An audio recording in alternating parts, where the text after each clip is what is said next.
All right, obviously, I didn't get a chance to finish recording today during my prep, so it's 5:51. Sorry if you had wanted to do your reading sooner. Hopefully you read it on your own and you're just listening to this for the summary. Or maybe you knew you were going to need this piece. So we're halfway through chapter 3 on page 49, and we have been exploring Gatsby's party. So Nick has gotten his invitation. In fact, he's one of the only ones that's actually been invited to the parties. Remember, most people just kind of show up, whether or not they even know Gatsby or know somebody who knows Gatsby. These are just these crazy, lavish, extravagant parties. Lots of people bringing lots of things. There's crates of oranges and all sorts of extravagant things. You've got cars that are just completely filling this whole big driveway. People are dancing and, swimming. They spend the whole weekend there.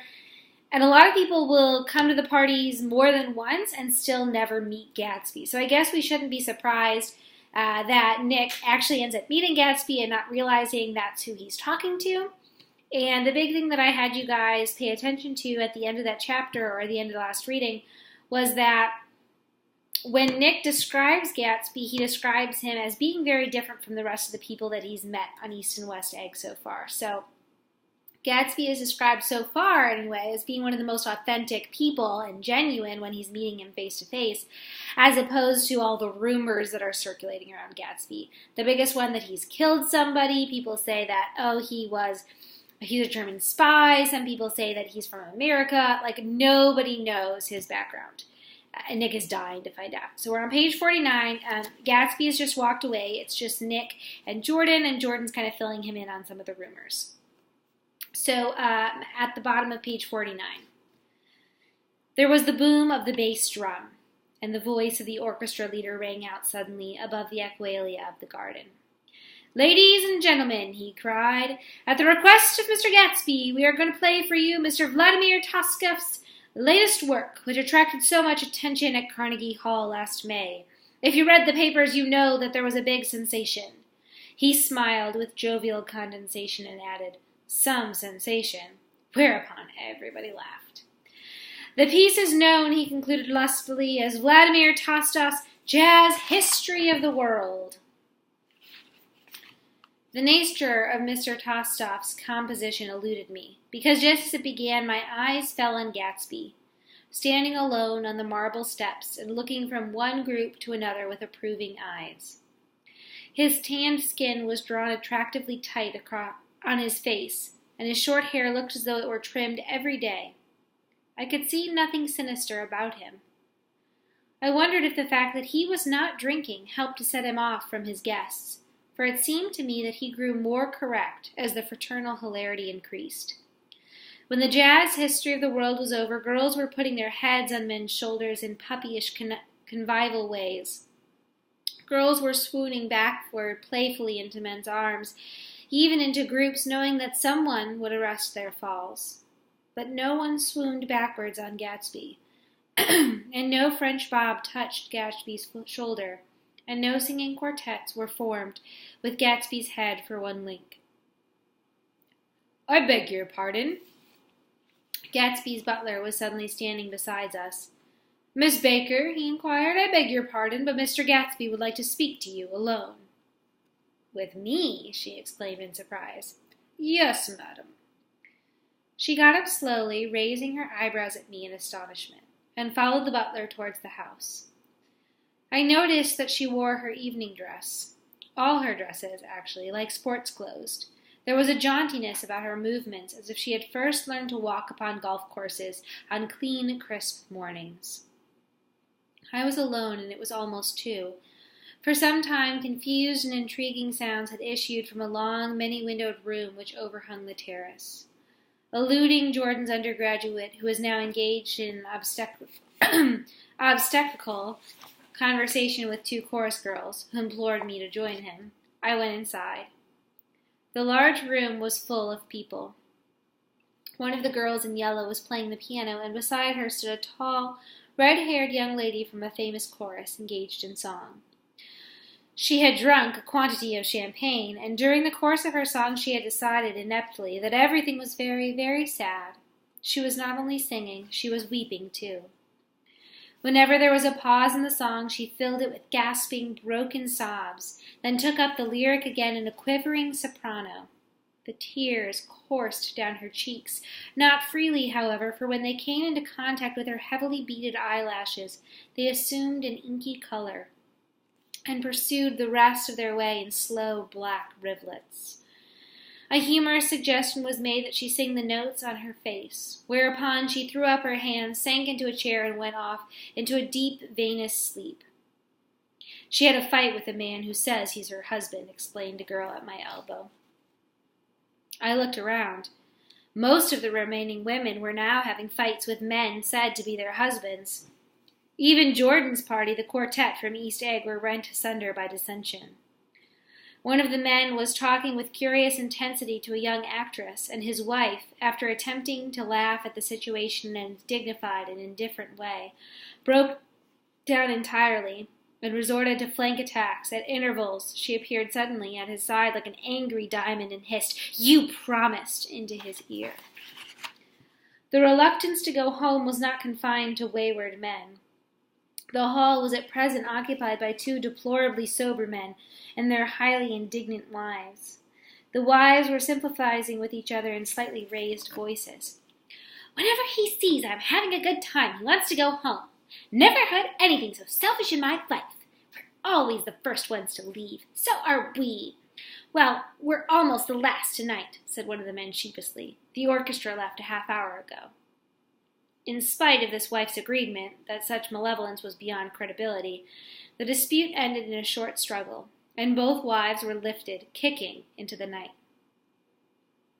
As I waited for my hat in the hall by the door of the library opened, and Jordan Baker and Gatsby came out together. He was saying some last word to her, but the eagerness in his manner tightened abruptly into formality, as several people approached him to say goodbye. Jordan's party were calling impatiently to her from the porch, but she lingered for a moment to shake hands. "I've just heard the most amazing thing," she whispered. "How long were we in there?" "Why, about an hour. It was simply amazing," she repeated abstractedly. "But I swore I wouldn't tell it, and here I am, tantalizing you." She yawned gracefully in my face. "Please come and see me, phone book, under the name of Miss Sigourney Howard, my aunt." She was hurrying off as she talked. Her brown hand waved a jaunty salute as she melted into her party in the door. Rather ashamed that on my first appearance I had stayed so late, I joined the last of Gatsby's guests, who were clustered around him. I wanted to explain that I'd hunted for him early in the evening and to apologize for not having known him in the garden. "Don't mention it," he enjoined me eagerly. "Don't give it another thought, old sport." The familiar expression held no more familiarity than the hand which reassuringly brushed my shoulder. "And don't forget, we're going to hydroplane tomorrow morning at 9 o'clock. Then the butler, behind his shoulder. "Philadelphia wants you on the phone, sir." "All right, in a minute. Tell them I'll be right there. Good night." "Good night." "Good night." He smiled, and suddenly there seemed to be a pleasant significance in having been among the last to go, as if he had desired it all the time. "Good night, old sport, good night." But as I walked down the steps, I saw that the evening was not quite over. 50 feet from the door, a dozen headlights illuminated a bizarre and tumultuous scene. In the ditch beside the road, right side up, but violently shorn of one wheel, rested a new coupe, which had left Gatsby's drive not 2 minutes before. The sharp jut of a wall accounted for the detachment of the wheel, which was now getting considerable attention from half a dozen curious chauffeurs. However, as they had left their cars blocking the road, a harsh, discordant din from those in the rear had been audible for some time, and added to the already violent confusion of the scene. A man in a large duster had dismounted from the wreck and now stood in the middle of the road, looking from the car to the tire and from the tire to the observers in a pleasant, puzzled way. "See," he exclaimed, "I went into the ditch." The face was infinitely astonishing to him, and I recognized first the unusual quality of wonder, and then the man. It was the late patron of Gatsby's library. "How did it happen?" He shrugged his shoulders. I know nothing whatever about mechanics, he said decisively. But how did it happen? Did you run into the wall? Don't ask me, said Owl Eyes, washing his hands of the whole matter. I know very little about driving, next to nothing. It's happened, and that's all I know. Well, if you're a poor driver, you oughtn't to try driving at night. But I wasn't even trying, he explained indignantly. I wasn't even trying. An odd hush fell upon the bystanders. Do you want to commit suicide? You're lucky it was just a wheel, a bad driver, and not even trying? You don't understand, exclaimed the criminal. I wasn't driving. There's another man in the car. The shock that followed this declaration found voice in a sustained "ah" as the door of the coupe swung slowly opened.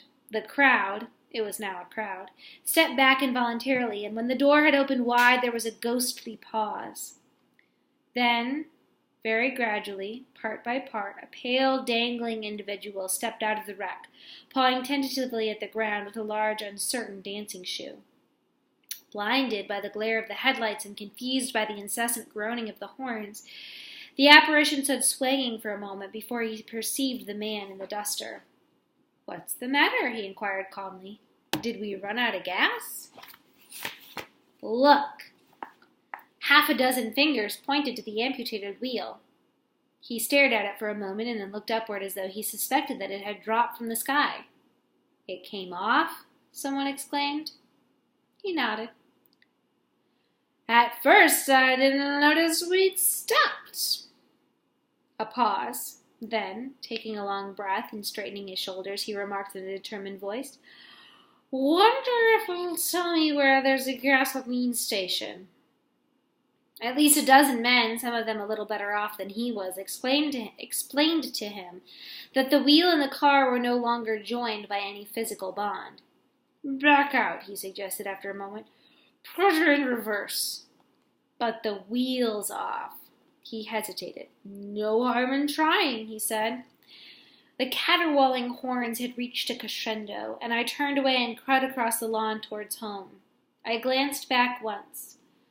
A wafer of a moon was shining over Gatsby's house, making the night fine as before and surviving the laughter and the sound of his still glowing garden.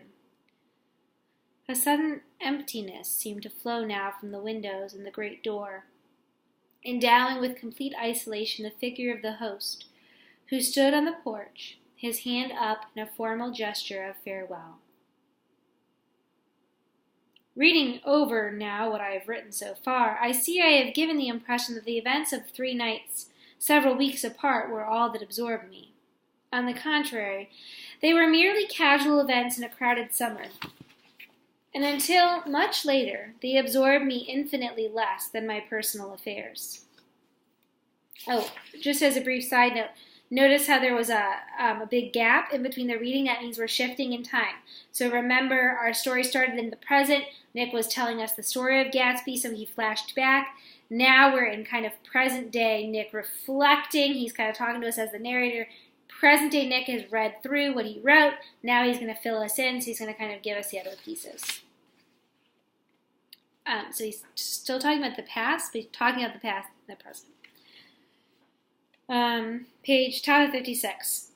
Most of the time I worked. In the early morning, the sun threw my shadow westward as I hurried down the white chasms of lower New York to the Proprietary Trust.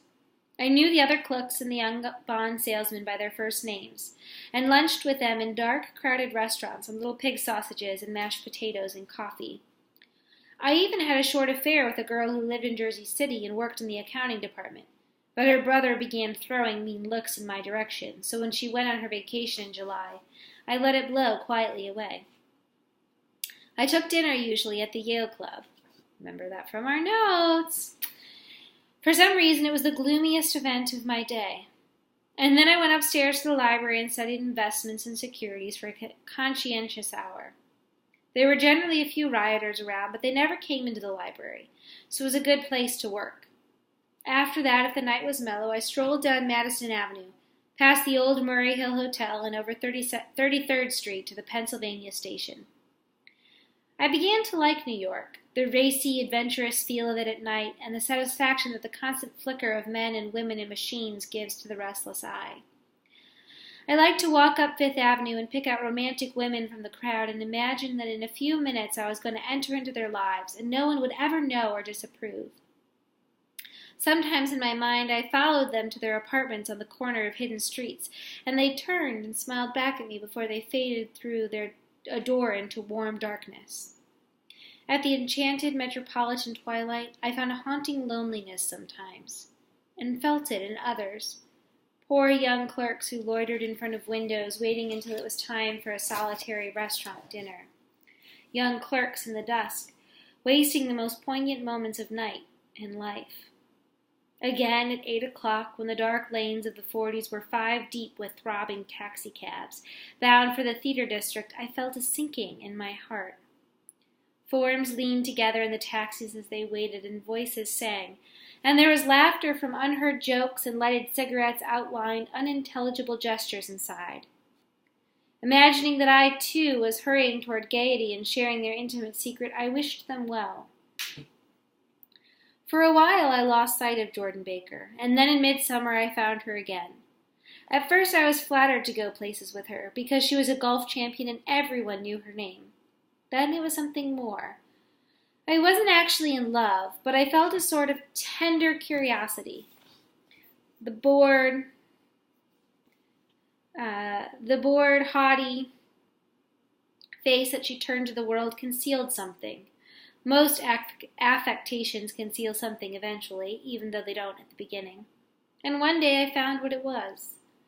When we were on a house party together up in Warwick, she left a borrowed car out in the rain with the top down, and then lied about it. And suddenly I remembered the story about her that had eluded me that night at Daisy's. At her first big golf tournament, there was a row that nearly reached the newspapers, a suggestion that she had moved her ball from a bad lie in the semi-formal round.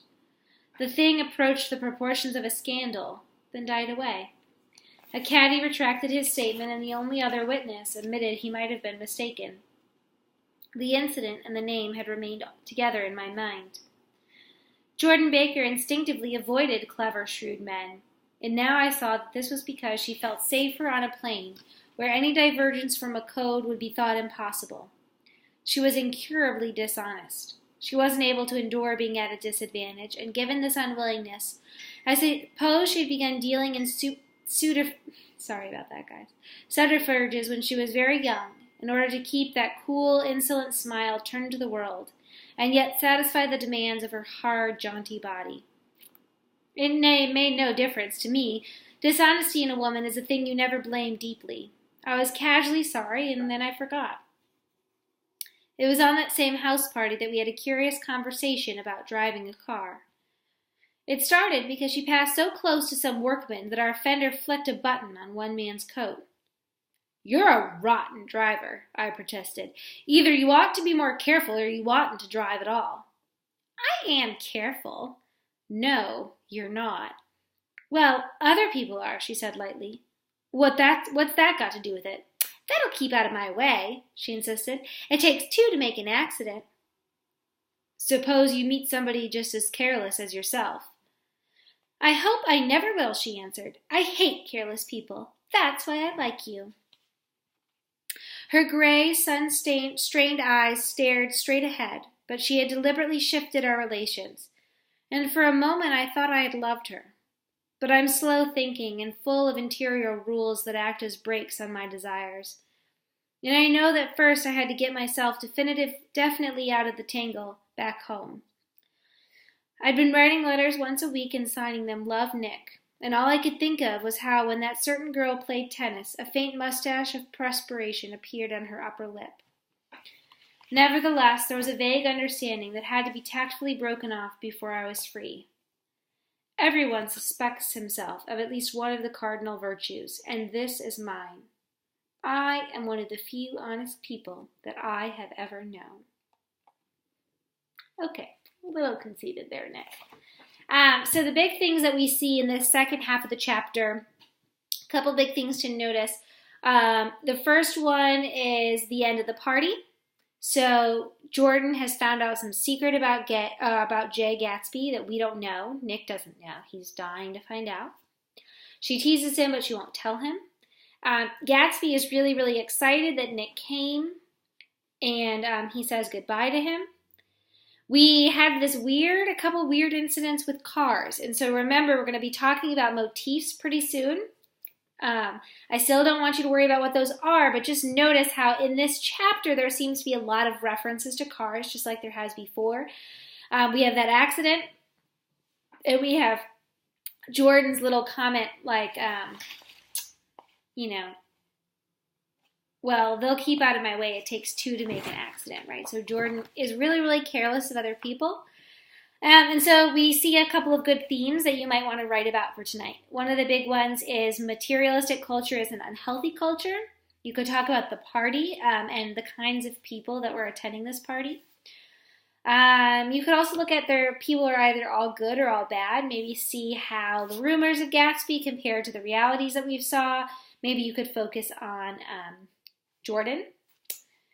The other big one that I would probably think about is you only live once, and kind of how that theme is reflected by everyone's excitement about the parties. So a couple good things to think about, to look back on.